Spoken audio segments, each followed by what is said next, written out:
Hello, everyone, and thanks for tuning in to Canadians with Disabilities and Their Allies. My name is Brent Frain. I'm the host, and the show is also known as PWD Allies Podcast. And you can find your favorite podcast on Apple Music, Spotify, or any of your favorite apps that you like to listen to the show on. And today, I am so delighted to have Bif Naked joining me. Bif Naked is a advocate. She's a music artist. She's just a great all-around person. It's such a thrill to have you join me. I know we've been trying to arrange to have you on for quite some time, and today is the day. And we're going to talk about Bif's music. We're going to talk about disability poverty and the Welfare Food Challenge, and any other topics that come up in between. So hello, Bif. Thanks for joining me today. Wow, Brent, that was such an introduction. I can't thank you enough for arranging to have me on your podcast. I'm a big fan. And yeah, this is cool. I mean, everybody's snowed in. I mean, you know, snow day. Yeah. It is a snow day. Yeah, it's great. It's a great way to spend it. So hello. Well, I was so happy that you know, it was so much back and forth with Eric Alper, and you know, and I was so happy that he stayed patient with me while I was going back and forth with him. But yeah, it's great. Coordinating everything and get everything all set, and we're ready to go. So first off, Bill, I want to talk about your music. Your celebration that you had just last year of your 25th anniversary of your big album. Bificus. Yeah, it's very excited. I mean, as you guys know, time flies, and one thing I'm learning ahead of anything else is, you know, the greatest commodity we have is time. Yes. And so for me to kind of look back on, you know, a quarter century, I mean, 25 years ago, we were making that record in Vancouver at the Armory Studios. And it seems like it was just yesterday. It really does. And so I still sing a lot of those songs. They're my favorite songs, like Spaceman and Lucky, and Moment of Weakness. And it really did, I feel, was a real pivotal album for me. I love making records, and I continued after that, but it really did kind of change the trajectory of my career. Yeah. No, like when we were advertising your spot, I used the song Anything, and I loved it because it was like, you know, like the crunchy guitar, and you know, talking about meeting up at the ice rink, like very much Canadiana, you know, kind of stuff. It was like, this is cool, you know. And I'm so I was gonna say too, like, you know, I'm only about 3 years older than you are, and Bificus is the one album that I have like a very vivid memory, like, because I used to always go into like HMV and like you know, A&B Sound here in Vancouver, and that was the one huge album. And you would I remember walking into A&B Sound and all the, and like your posters and everything it's just everywhere, right?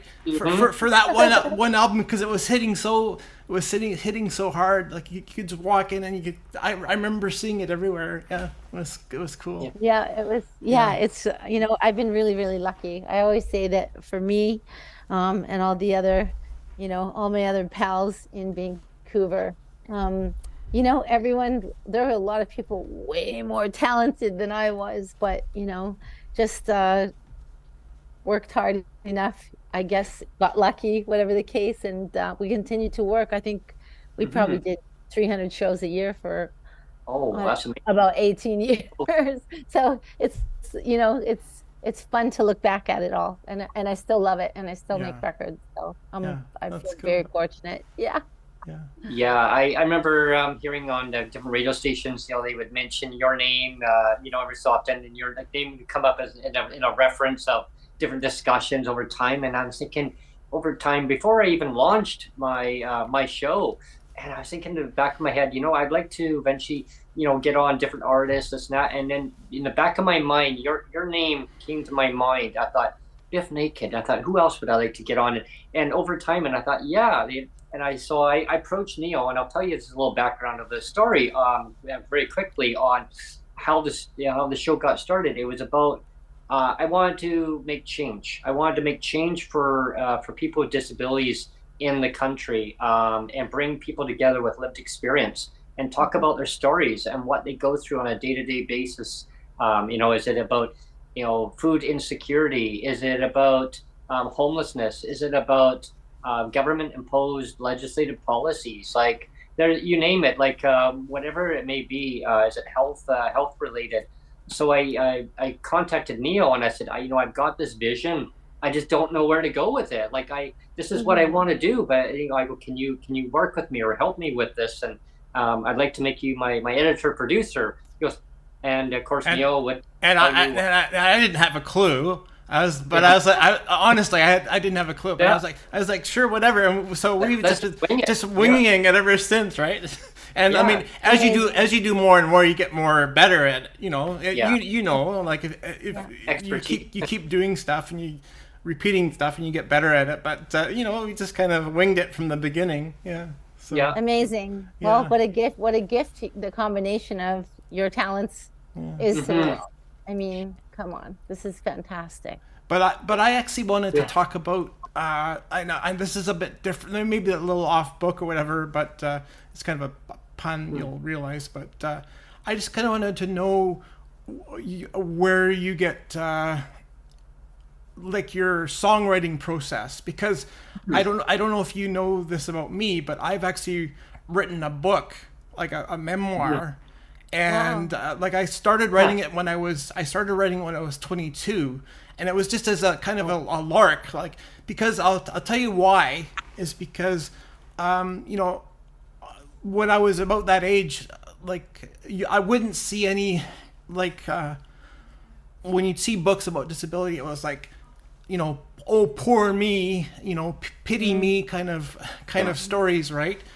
Or like some sort of like inspiration porn kind of books. And it's like, and I was like, well, I don't want to read that. Like, like why can't we read books about like sort of the fun side of disability? Like, not, you know, it's not all fun and roses, but I at least wanted to put some of that, like inject some of the fun into it, right? And but, you know, so having said that, I spent, you know, so 22 I started to write it, and then I kept putting it away, and putting it. So I basically put it away for 20 years almost. Wow. And then when I had my son, I had all the time in the world, like when he first was born. So then when I turned 40, I took it out again, and then I finished the whole book. And like it took me like about 2.5 months of just steady writing, and I just wrote the whole thing. And so I just kind of wanted to know if you kind of have that similar kind of spurts of inspiration where you just, like, if it's kind of a similar type of thing or not for you as a songwriter. Yeah, what you're describing is real life for people, and I commend you on being able to accomplish such a huge and wonderful feat. And I think that the thing about everybody, as we are adults in life, and people have to, you know, all of us have to work, and people have families, and it is difficult to find the time to dedicate to creative work, and especially unpaid. You know, it's very, because the rest of the time we have to, you know, try and get paid. And Brent and I are getting paid tons doing this, right? Exactly. Exactly. But but those are, and that's your passion. And that's Yes, why it's exactly. it's rewarding, and it's fulfilling. It gives our life meaning. And with songwriting, I think is very, very similar to that. For me anyway, I know a lot of people who, they map it out during their day from 10 until 2 o'clock. They're gonna write songs and that type of thing. I've never been that person ever.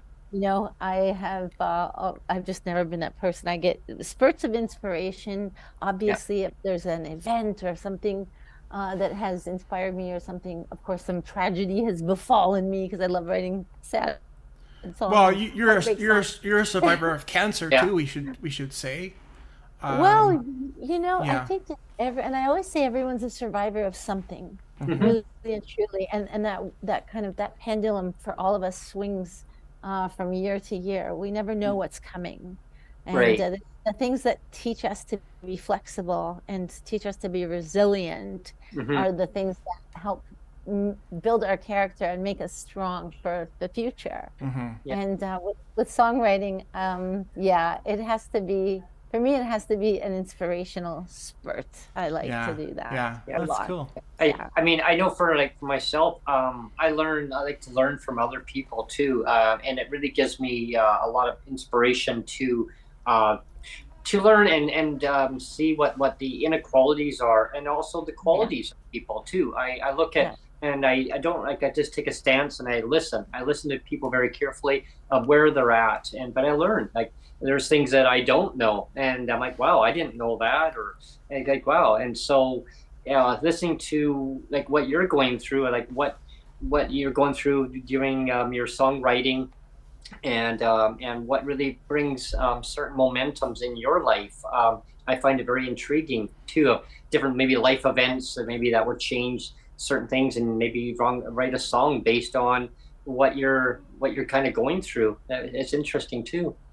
I always find definitely.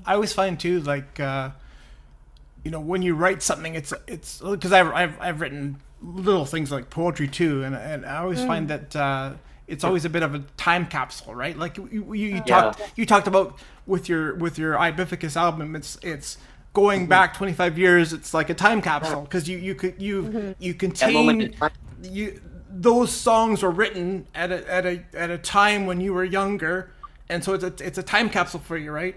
And when so when I've written stuff, as I kind of look back on I wrote that, and you realize your headspace is so different.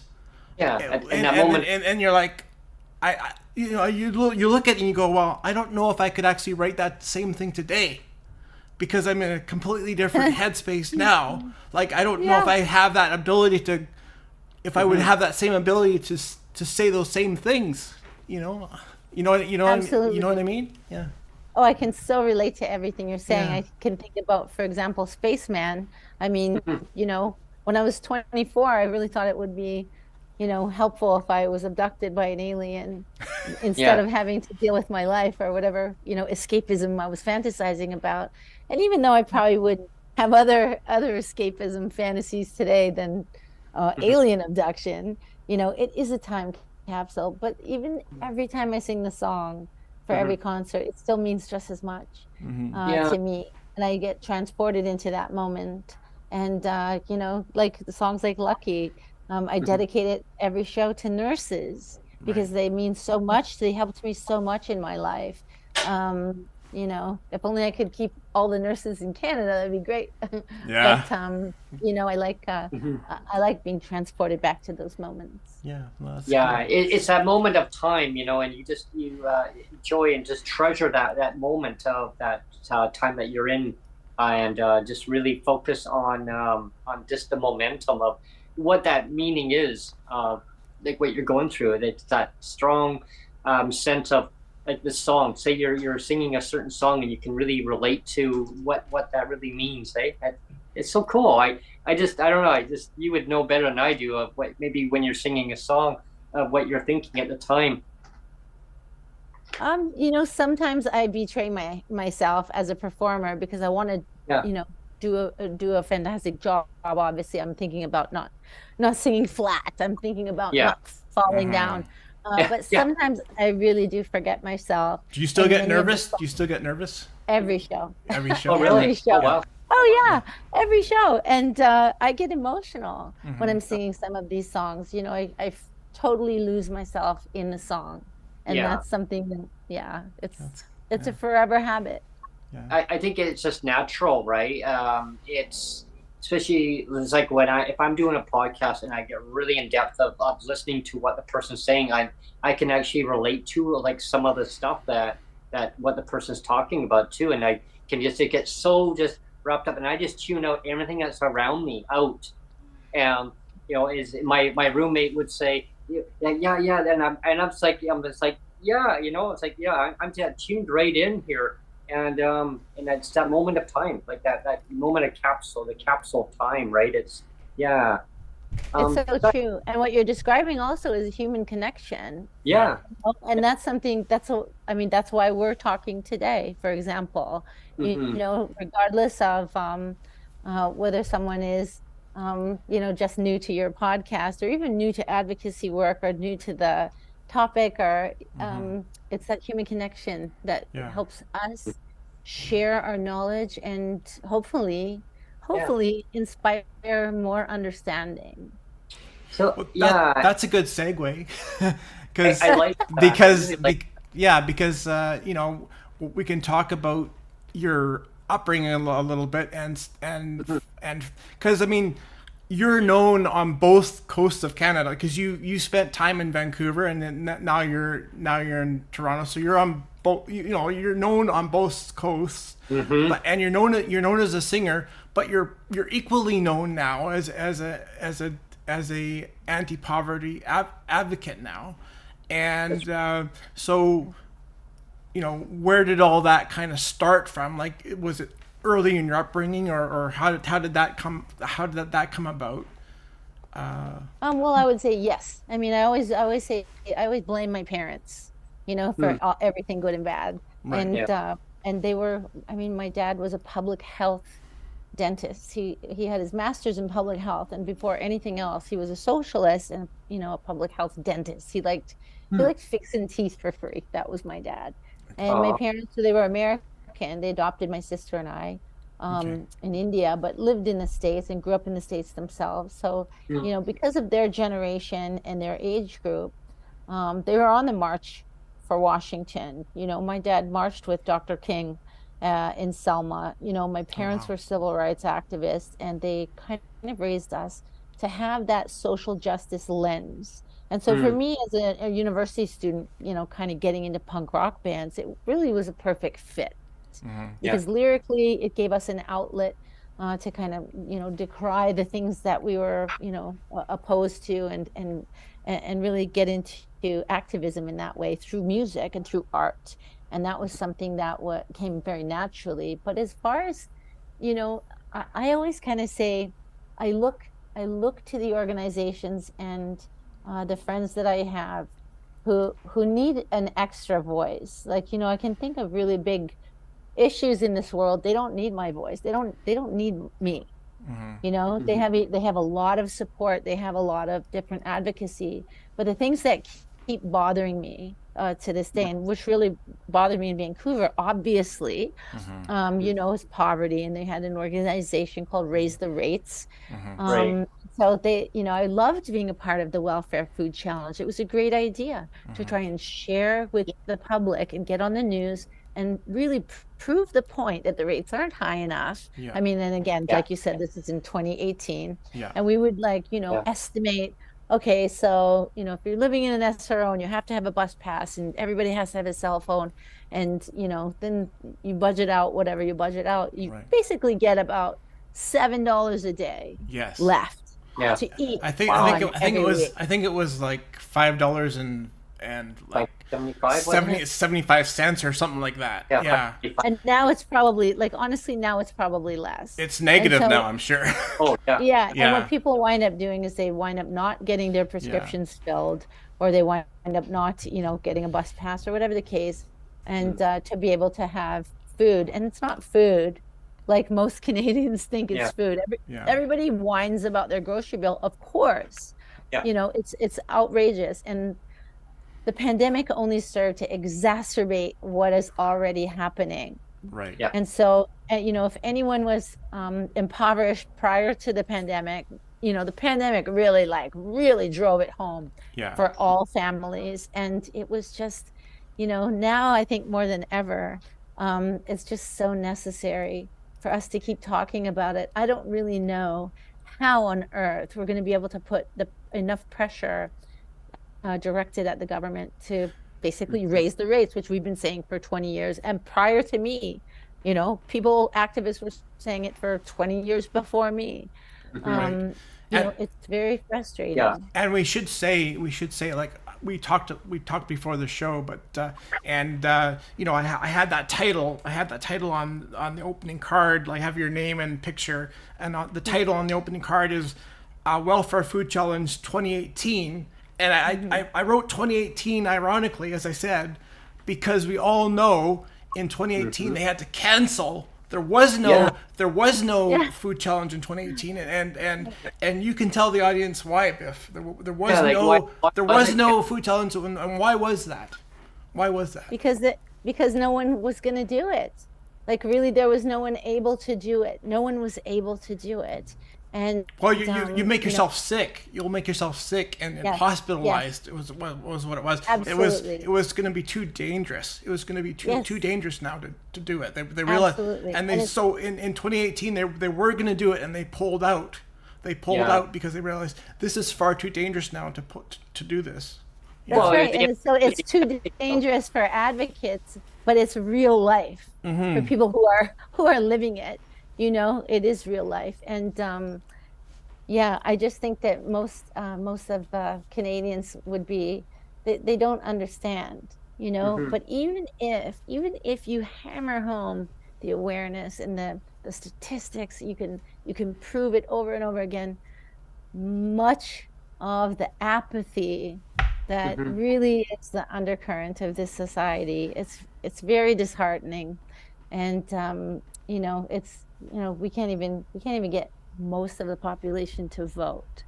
So how are we going to get them? How are we going to get them on board to care about their neighbors who may be? Well, even the government officials, they had to bail out on the food challenge too, because they said it was actually harming their health and their well-being. And so that's right. I mean, that goes to show right there. It comes down to policy. Like, it's policy driven, and we need to have these policies somehow changed to modernize and reality of what people face on a day-to-day basis. Like, nobody should be having to go without meals. I mean, and nobody should be having to sacrifice meals to have meds, you know, versus then saying putting a roof over their head. And you know, and that's going to be kind of the segue of where I'm going to lean into that part of the topic is, you know, having the affordability of having enough money to basically put a roof over your head, where you're not having to choose between having a roof over your head, buying food, or having your meds, or any other disability related you know, service or resource that you need for your disability. Or if you're not on disability, if you're just on regular income assistance or AK welfare, like whatever province they want to call it. There are a lot of people that have disabilities that are actually on that system that are tending to try to get onto disability because they have disabilities, or they're over 65 years of age and now they don't qualify for any of the social benefits. Now that's a huge topic too that I want to dive into a little bit in a bit. But we'll talk about the shelter rates. Wow. Recently in BC, they just recently raised it from the historic rate of the $375. It finally went to some people, not all, up to $500. But you had to prove that your rent went up above that $375 threshold, up to $500. You still can't rent anywhere for $500. Not in private sector. No, you can't. And you know, some of the places that you can, they're not safe. You know, you've got these landlords doing things that are illegal and cramming lots of people into small spaces, and it's just, I mean, it's really a nightmare out there. I mean, is it better than other countries? I actually don't think so anymore. You know, I think that obviously it's a global problem. It's always been a problem, but now, you people have to turn their gaze here, and we have to do something. We have to do something. Mm-hmm. Yeah, there's a lot that I can say growing up, and again, I'm only 3 years older than you, Biff, and like, I look and I say, like, is this the Canada that I grew up in? Like, No. and you kind of look at it now and go, this is not the Canada that I grew up and I remember, right? And we have it's really active in chat. I've been trying to scan the chat, and basically everybody's just saying, like, thank you for your advocacy, and Dan is in chat and saying PM Naked. Bif Naked for Prime Minister, Oh gosh, no. but yeah, there's lots of like thanks for your advocacy and all that kind of stuff. But it's really lit up in the chat there. So it's cool. Well, that's great. It shows the popularity is right there. Yeah. Well, I think the thing is, and this is the thing, the three of us can sit here and have a really meaningful conversation. And everyone can, chime in and say, yes, we agree, yes. But at the same time, it's how on earth, so what do we do? Like, what can people do? And I think is a big question, yeah. Most people don't understand what they can do. People don't feel like, they can do anything. We, raise their rates. Some of their ideology was that, food banks shouldn't have to exist. Exactly, 100%, yeah. They shouldn't have to exist. But unfortunately, at least here, in the neighborhood I live in, they are so necessary. They're so necessary because people don't have meals. They just don't have them. And so, how can we kind of look at that as and that's for people who can access them, who can get there, or who can get delivery. There's also a segment of the population that cannot access food banks. They cannot access things. You can think about, even people that I know, for example, who they can't use the internet, they can't have a computer, and so how are they supposed to access applying for stuff like ODSC? How are they supposed to access applying for jobs or renting? And I could talk about it all day. Well, but it seems like the system is set up for people to fail. Well, one of the things that I wanted to touch on, and I've touched on this before in the podcast, is there's not enough people in power with disabilities that are using their voice for good, right? And that's why Brent and I have made a kind of a running joke of having Michael Bublé on the show as because and like, you actually are a really good example, Biff, of here you have a celebrity, like, you're using your celebrity for good, right? You've turned your celebrity in like to be a good advocate for something, and unfortunately, like I said, there's not enough people with disabilities within power in places of influence that are moving the needle, so to speak. So that's why Brent and I have made a joke like, let's get Michael Bublé on the show, and I mean, this is why you're a perfect fit, because you are a celebrity, but you're also you're also on the other side like an advocate that's really pushing hard against poverty and all that. But not enough people in power and celebrities are using their influence, and not enough people with disabilities are using their influence to change and push the needle, like I said. And I see your puppy there. yeah. I keep muting the microphone because there's actually five little dogs here, and it's very exciting. Yeah, it's at my manager's house. There's lots of dogs, including mine. Yeah, she was just here. But yeah, just a takeaway of what you're saying. I appreciate so much that that anyone would think that I'm using celebrity, but I've never felt like a celebrity, and I still don't. What I really feel like is the same, the same kid in Winnipeg, Manitoba, who was handed a microphone. And really, that's the whole point, is that we're handed, our job, just as either performers or speakers, we're handed the mic. And so, like it or not, we have the mic. And so, what can we do? How can we really contribute? And it's not contributing to the world.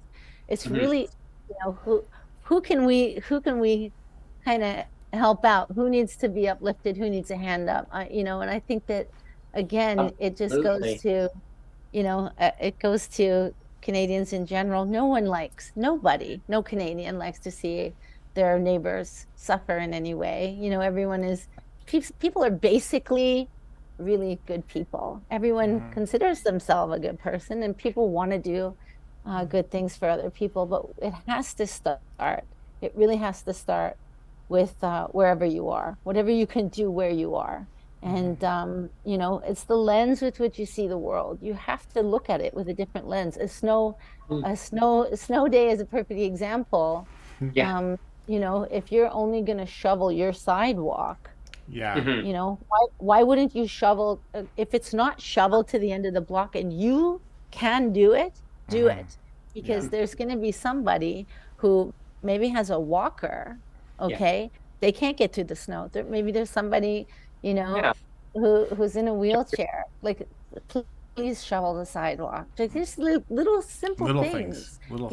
And once you start seeing your day in that lens, it's gonna snowball for you. It really will, because you'll start waking up every day, and the way you see things will change, and you'll start to see all of the glaring errors that exist from day to day for everybody. It's not just food insecurity. It's not just housing insecurity. It's so many other little things. Oh, absolutely. It's like advocacy never takes a break. It really doesn't. And poverty never takes a break. And so combining both those together, it's like a snowball effect, right? It's, But talking about disability specifically, like, do you remember growing up, what do you remember of Terry Fox, for example? Do you have any, like, do you have any, like, for me, like, he's burnt into my brain. Like, I remember, like, because he would be in front of cameras and microphones, and, like, he was a young kid then, right? He was a very young kid then, and but he had the gumption to stand up in front of microphones and basically say, like, this is bullshit, like, like in a little bit more eloquently, but you know what I mean? Like, he wasn't afraid to just call it out and say, like, spade's a spade. A spade is a spade, and we got to do something about it. And he like, this is one person. And I remember, like, he unified the country more at that time. Like, it's so powerful for me. Like, the one person unified the whole country, and to think, like, he was so powerful. And this is goes back to my earlier point, that we don't in the disability community, we don't have anybody like that. It doesn't feel like it anyway. We don't have anybody like that anymore. And it sucks. It sucks. Yeah, it is difficult. But you know what? The thing about it is, there are so many amazing people doing amazing things, and they're on TikTok and they're on Instagram. We have to go and find them. Of course, it's not like it was back when we were kids. And I mean, Terry Fox made such an impression on all of us, because, we were also, encouraged to do the Terry Fox run in our schools, and, like, it was on, the news. I mean, when my family moved to Canada, we only had 2 channels on the television, and both of them were running the Terry Fox's run and his story running across the country. And it was inspiring, to everybody. And you're absolutely right. It did unify, it united everyone. And that's the thing. And that's what we were talking about earlier. It's our shared humanity. Our shared humanity is what is going to move the needle. And that's also what's going to move the needle with politicians and the policy makers, because things have to change. And I hear they're all doing budgets now. Everyone's doing budgets for the year, and they have got to really, really listen. And we have to write letters. We have to call. We really have to step it up, and that means everybody, not just us. It has to be everybody in the community. Yeah. Yeah, and one thing that Terry Fox taught me, since we're on the topic of that, is I remember delivering newspapers at the time, and Terry Fox, when the announcement came out, and I was beyond like shocked at the time, because like, wow, it's front headlines. But one thing that really came over me at the time was, and I remember, as I'm around you guys' age, same thing. So I know, um, it taught me to never give up. Never give up. That he gave me that inspiration of that. Yes, there's a lot more to give in life, to keep pushing forward, to see change happen. That you see somebody that's down and out, or suffering, do what you can do. And like my mom taught me the same thing growing up. It's like, help your neighbor out. If you can help your neighbor out, help your neighbor out. Mow the lawn if you can. Of course, I do that, and I had allergies really bad. So yeah, well, I just kept pushing myself, though. I kept pushing myself, saying, I can do this. I can do this. Of course, trying to cut the lawn. It's a straight line, right?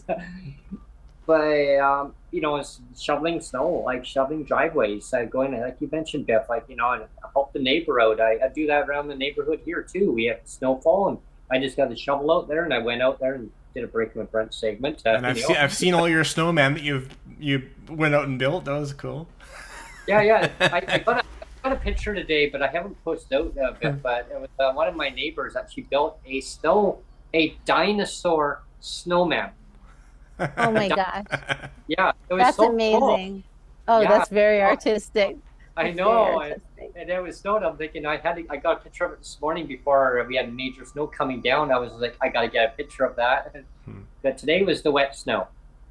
Yesterday was dry snow. Yesterday was dry snow. So yeah, but it goes to show that people have that artistic way of showing what their creation of what they can do. And I shoveled a little pathway around with my shovel because there was a gentleman who just got off the bus, and I was walking just around the block, and he had just got off, and I actually shoveled a little bit around the bus stop because it was starting to kind of pile up, just to show my way of helping.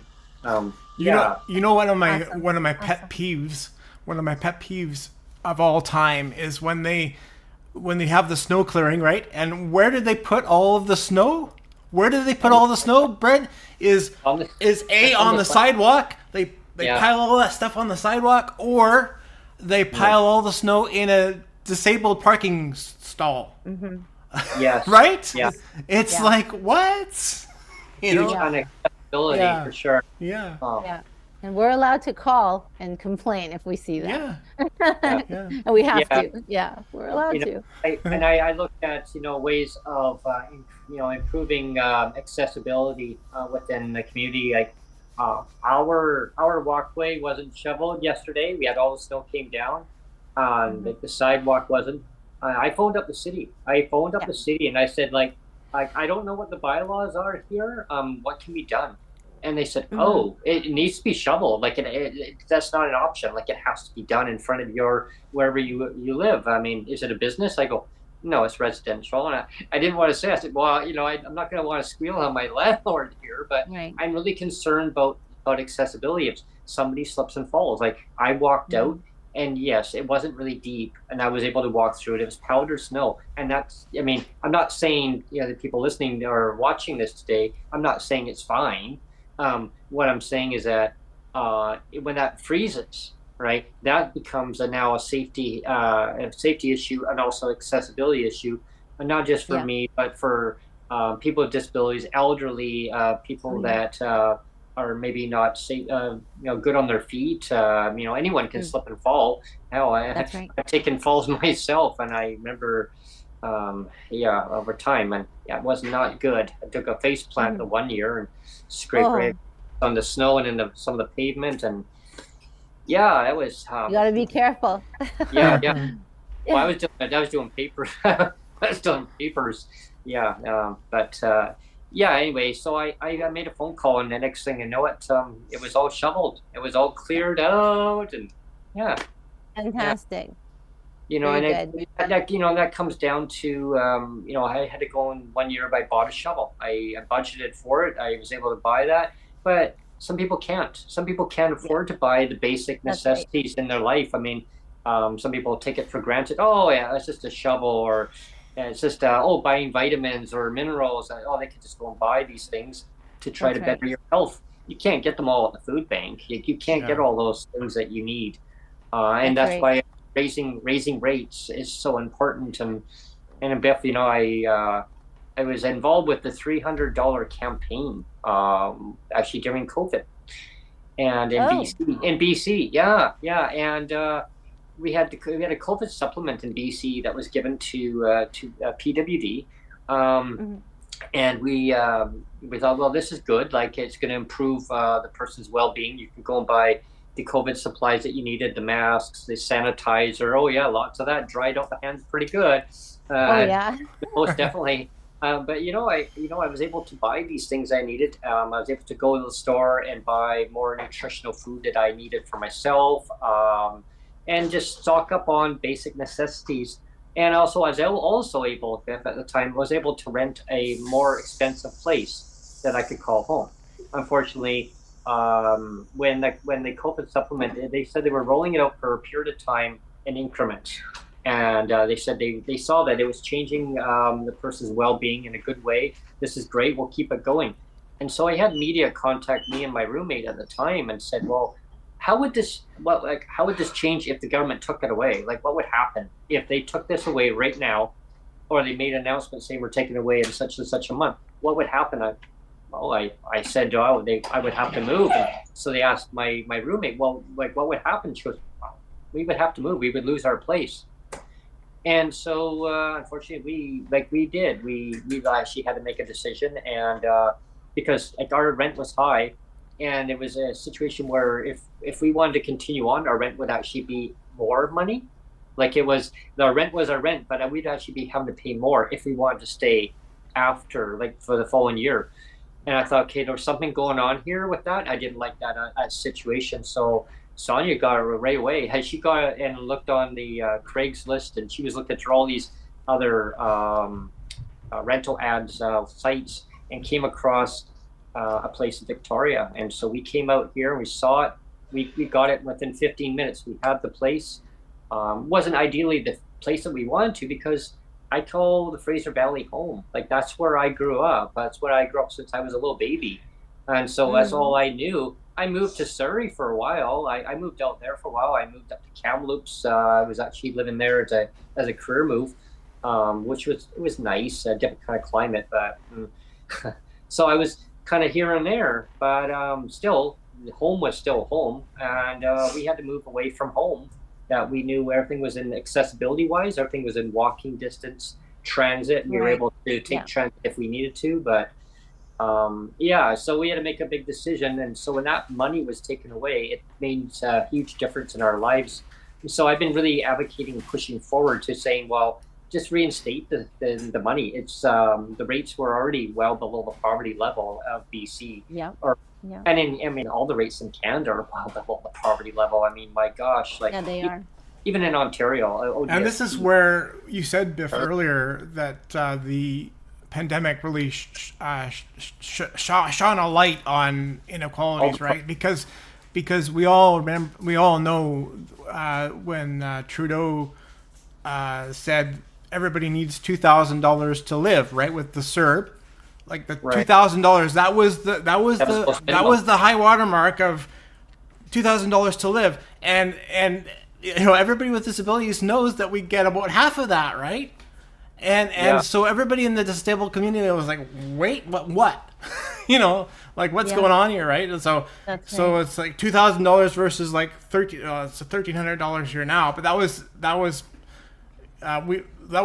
we got the increase after just recently, right? So it was actually, I don't know, it was like Something. $1,200 or something before.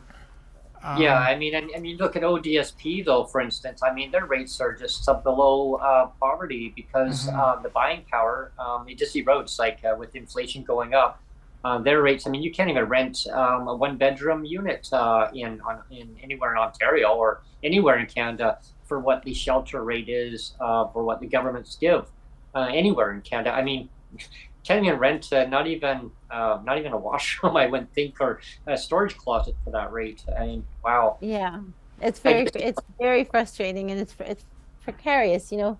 I mean, we could do an entire episode just about yeah. housing. And you know, it's all across Canada, as you know, it's almost, it seems like it's insurmountable.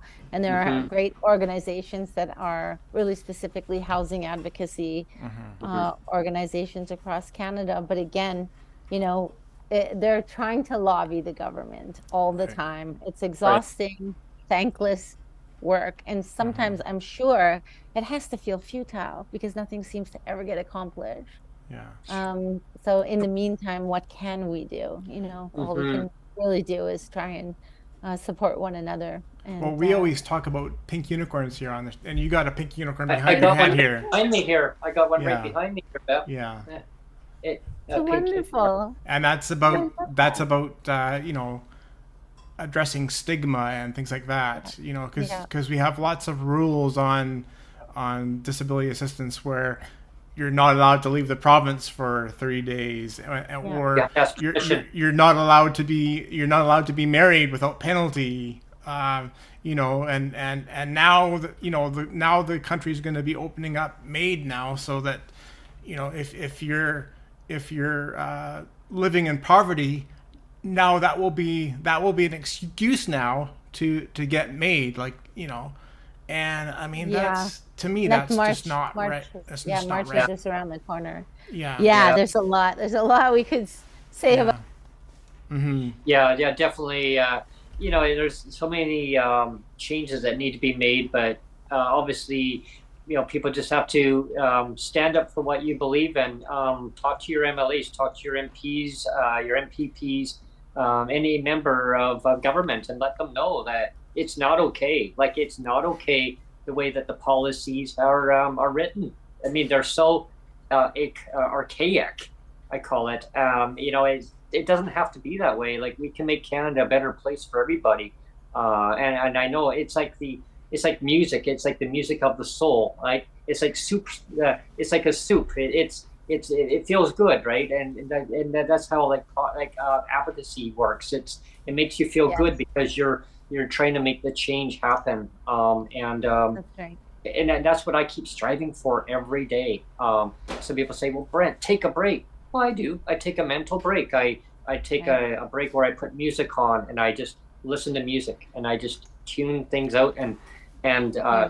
I just thinking never about. wanted anything I the actually put way one I wanted songs you on that actually night. just morning. It was been around the block and I tuned out and I put music on and I took a Nice. picture of this, like I say, this dinosaur was made of snow, man. I had this music on and I Right. was listening to the intro song that we had as a Yeah. promo one, and I was just like, you know, I used That's listen to to this. I used to amazing. follow you and your friends to the ice rink.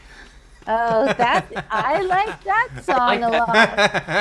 Yeah, that's Yeah. so funny. Yeah, you know what? And that's the truth. Those little things do help us recharge our batteries. And I think a lot of people do um, get burnt out for sure when it comes to activism and advocacy, especially when it just seems like it's not getting anywhere year after year after year. Things just seem like they're getting worse for people. But we have to have faith in each other and in Yeah, ourselves, and we have to have faith that it's going to get better. We have to, even in yeah, the wake, you know, absolutely. like you're talking about March of this year, you know, when the regulations are going to change for MAiD. I mean, that's a very touchy and emotional topic for so many Canadians Mm, already. Yeah. It just, you know, it's not, yeah, it doesn't feel like it is going to reduce barriers for anyone. It doesn't feel, yeah, it feels kind of sticky. And yeah, so Yeah. it is tough. It is tough to be a person Hmm. in the world already. you know? Hmm. So when you've Yeah. got more and more barriers, it's even tougher. So, you know, we got to stick And together. the newest article that we shared too is the fentanyl thing, where here in BC, Oh, right. they're Yes. saying that they're going to they they're going to allow uh, kids basically access to fentanyl without the safe supply fentanyl without parental consent. And again, like, I want to make clear that I don't have any experience with I'm not an addict. Like, I don't have I don't have that experience. So I'm going to remove myself from that point of view, but I am a parent. And I think it's really wrong that the government kind of puts itself in that position of it's government as parent, and they're gonna overrule. I think that's a dangerous slope too, right? So like, all this MAiD and all this overruling of parental consent is a really dangerous thing, and we gotta talk about that more. Well, there's one thing too that I just want to quickly chime in on that part. There's so many reasons why, like, there's they say people are homeless. Everyone has a story. There's always a reason behind it, but a lot of it also stems from government policies too. It stemmed from, there's reasons why. I mean, people take different drugs for reasons why, and I don't condole whatever the reason is. I mean, whatever it is for that individual.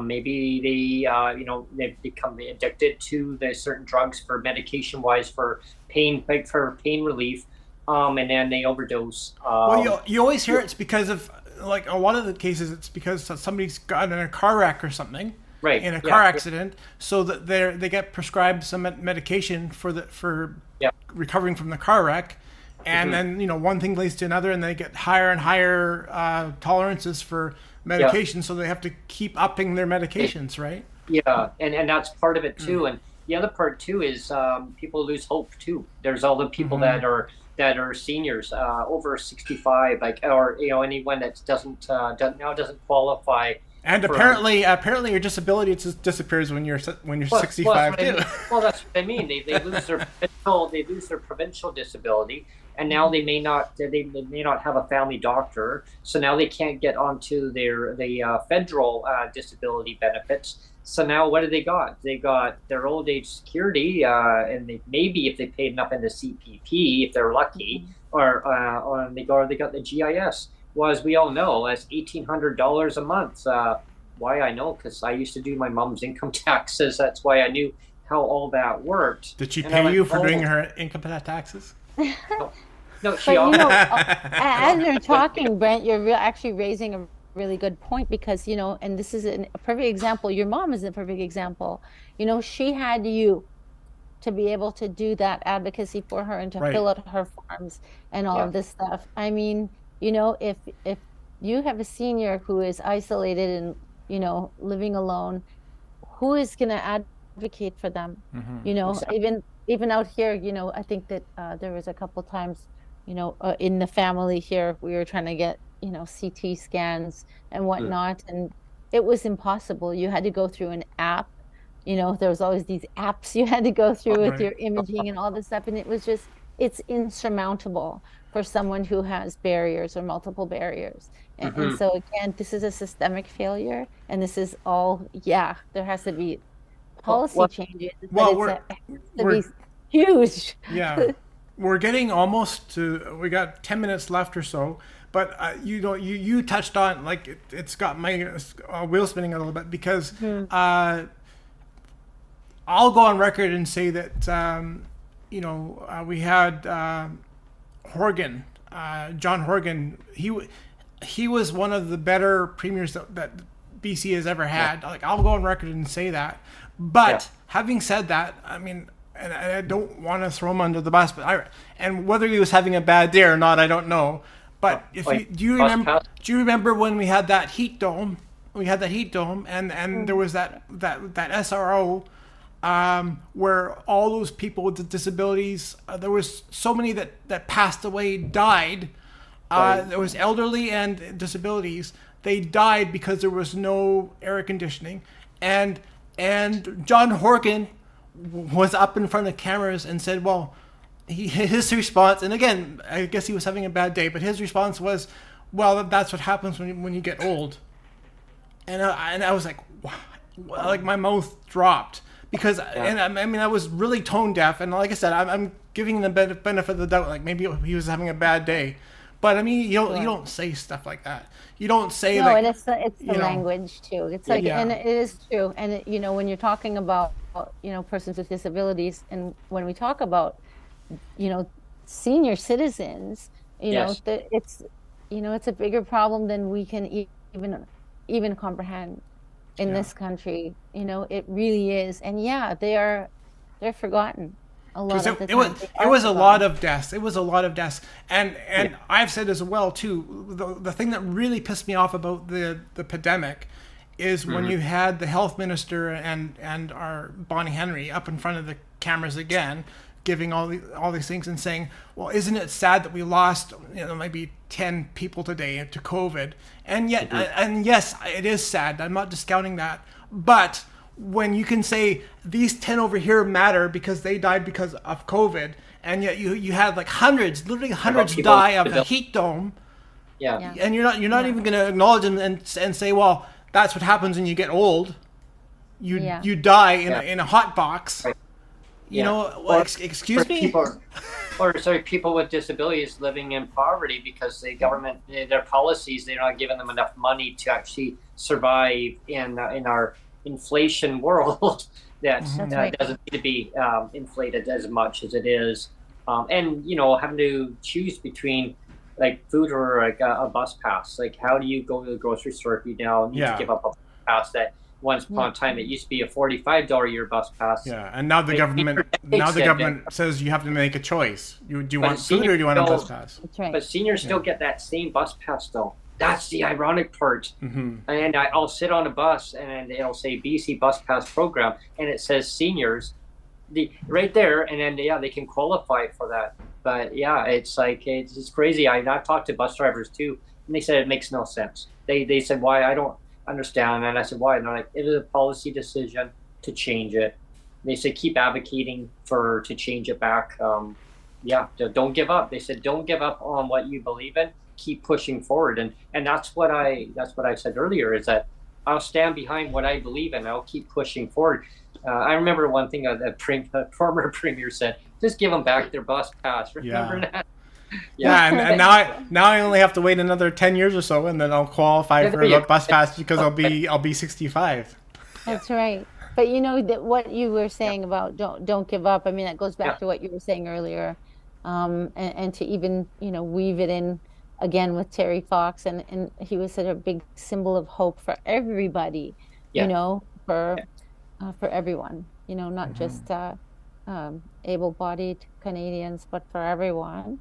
And I just think that now moving forward, we're going into 2024. It's a new year. I think that 100%, to be able to really hang in there and not give up is now more than ever is just imperative for all of us just to keep pushing forward and really believe and have hope for ourselves, but instill it in other people.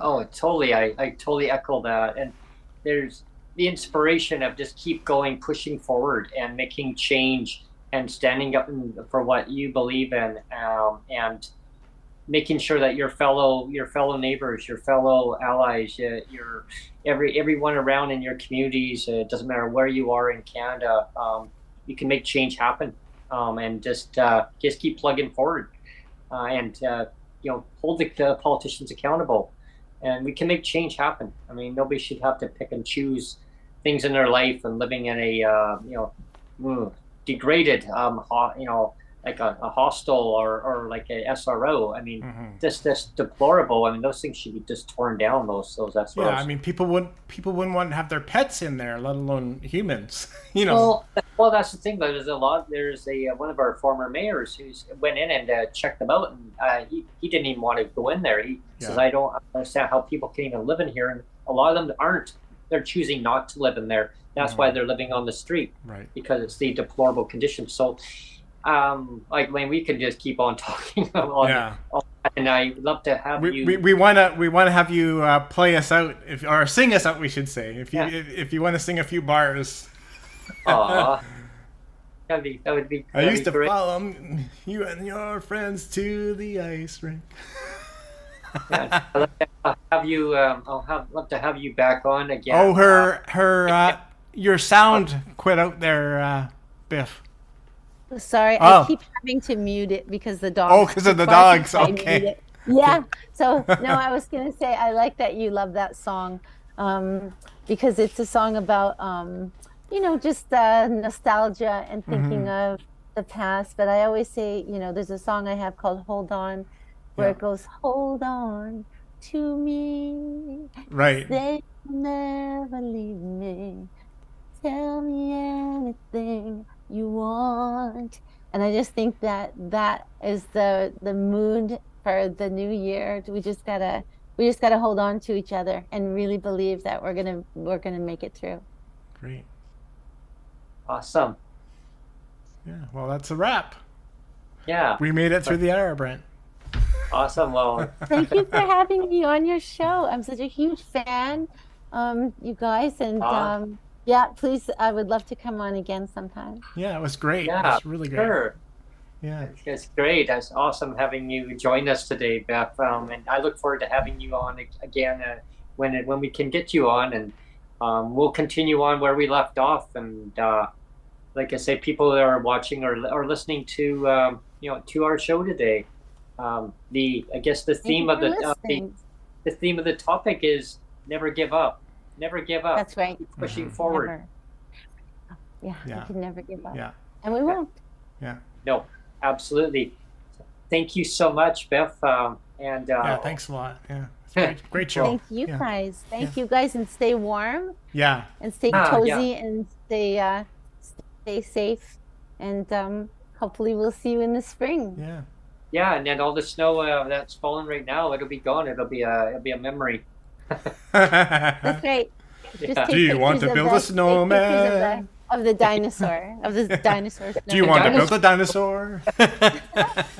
Oh, I gotta. You know what? I gotta show you the picture. Oh yeah, you gotta show the picture before you leave. Yeah. I gotta show the picture of I'd the love dinosaur. to see. Oh man. There you go. Yeah. Oh wow, that's amazing. Yeah, isn't that good? Wow, that's amazing. Yeah. Yeah. That's very cool. Yeah, there was a couple of shots. There was another view of it. Yeah. Oh, that's amazing. And a front How view. cool is that? Yeah. That's so cool. Wow, he's a sculptor. He's a real sculptor. And there was another one who built another dinosaur, but it was a little bit different. Wow. Very cool. Yeah. Very creative. Yeah. Very cool. Yeah. Well, there you go. Oh, wow. Very cool. That's awesome. Yeah, that's my front yard. That is awesome. There was some tenants in my building who built them. There was like a little family of snowmen, and I was like, oh, I got to get down here and get a picture of that. Oh, that's awesome. Yeah. That is awesome. See, we can find fun in the terrible snow. Can. There you go. Yeah. Hey. Yeah. Thanks everyone for tuning in thanks today. everyone. And thanks to Beth for coming on. And we'll talk to you again soon and have you on again. I can't wait, guys. I'm looking forward to it. Me too. Okay. Thanks. Stay warm. Yeah. Bye. Bye. Bye. Bye.